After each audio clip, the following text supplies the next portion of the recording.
Good Friday morning. Now you can't see him. Big old spider. He was right here. So about 8:20 Friday morning. What is this shit? Good Lord. I don't know. Things I deal with. So, some of you guys might remember that scale I was supposed to get, and I can never get back a hold of the guy. Just appeared here yesterday. So, one of my neighbor's workers dropped that off. So anyway, that scale I was supposed to get, and couldn't get back a hold of the guy. I got a hold of him yesterday. So I'm going to go get that this morning, hopefully. I just texted him, see if he was still available to do it. We had a agreement on 9 o'clock this morning, and it's literally like 3 miles away. So I'm going to go get that. Then I had someone that had a couple of spools of copper. I was going to go get that. I wanted to go out to my yard and see if that box of armored wire was out there, but I can't get any of those knuckleheads to answer a phone. So I don't know if I'm going to go out there or not. And I have a furnace at my neighbor's office I have to go pick up. So it's going to be kind of a busy day. But I have to go and get the scale first and bring that back here, so that's not in the van, in case I do decide to go out to the scrapyard.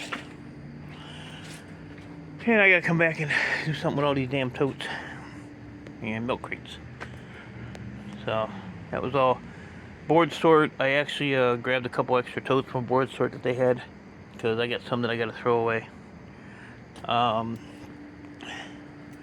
Still no word on the e-waste thing, so I don't know if the guy's still in the hospital or not. I'm not counting on that going through, but you never know. You never know. So, my Boardsort run was $3,942.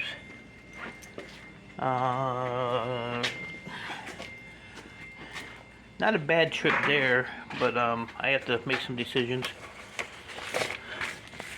So, let's see, how did I do this here? So my truck rental was $280. Get over there. $68 in fuel, which was awesome. $15.50 in turnpike tolls, and I give my helper $100 for driving. So $463. If I deduct that from the total here, my total was $34.79. So the problem I'm gonna have is the last 3 trips down there, it's taken forever for me to get out of there. Yesterday it was an hour and a half, and I was the only person there. I understand that I get there around lunchtime, because they always are bitching about it. But I'm coming 3 hours one way, so I'm not leaving at 6 o'clock in the morning to your door's open, that means you're open. But the attitude with the 2 guys that are there is just downhill, and the one guy even said that he don't care. So, I can't be leaving here at 9 o'clock in the morning and getting back home at 7. I got home at like 6:45 last night, and I'm usually home by 4:30, 5 o'clock. And if I didn't help them, I would have been there for probably 2 hours or longer. Because I don't know. I sent Chris a text, and I said I love you guys, but if you can't get some help there, then I'm gonna have to figure something out. So what may happen is I may just end up sending small stuff down there, CPUs, memory, CD-ROMs, hard drive boards, stuff like that. And the motherboards, I'll just try to see if I can sell them up here somewhere. because there's no reason for that. I mean, if you don't want to do your job, or then quit. I mean, the one guy had a stroke, but he's still functioning pretty well. He's all right. And then the other guy, he's an older guy. He's in his 70s.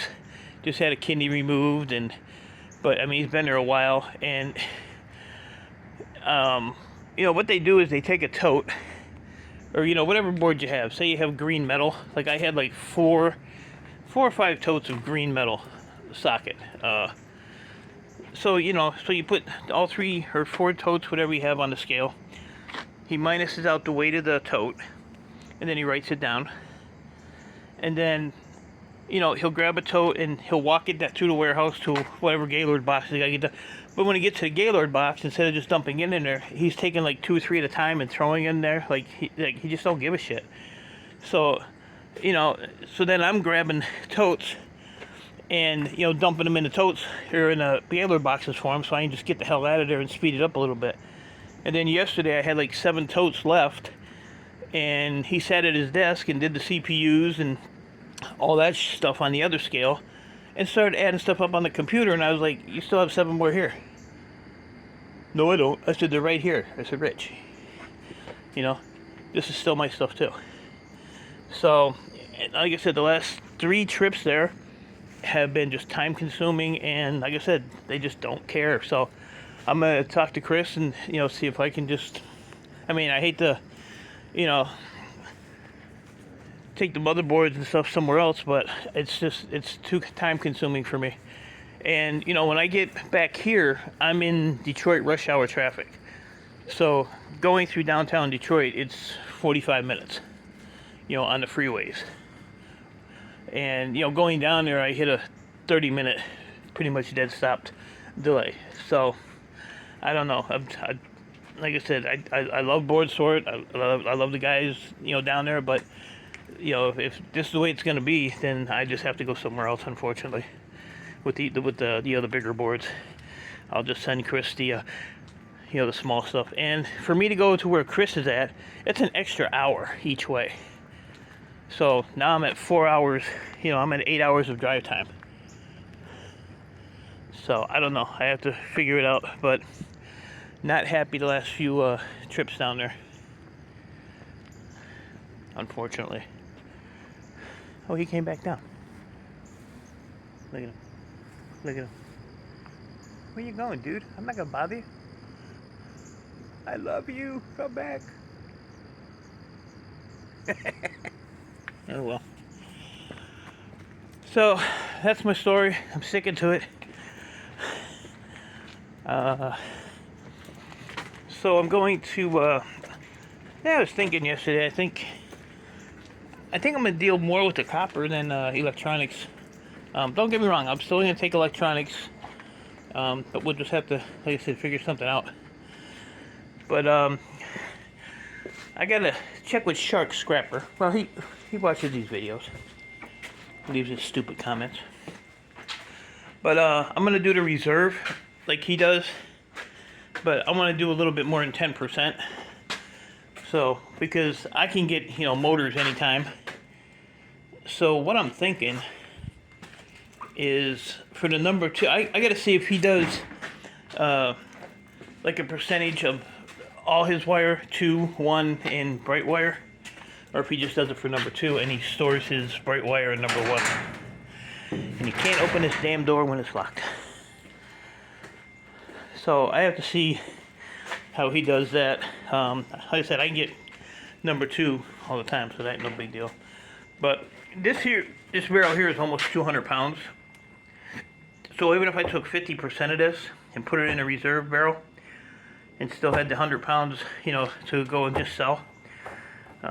Same thing with the number 1 and Fair Bright, but I want to see how he does it with the bright wire in the number 1. I know number 2, I know he's 10% on that. So yeah, I'm gonna change up a few things. Try to get me a little savings account going here with the copper and any memory or anything I get. I wanted to put that scale here. I'm hoping it fits here. The display readout is like on a pole, but I'm gonna see if I can mount it like up here somewhere, and then put the scale here. And the scale has like a little ramp where you can actually roll stuff up on it, and it weighs up to 1,000 pounds. That one there is 600 pounds, but when I put the big bins in there, like the trash bins, it's really hard for them to balance on there. So I just need something with a bigger platform. This one here is still good to use, but I just need a bigger one, and for 250 bucks I can't go wrong. They go for $900 new, and this one here is, you know, pretty good shape.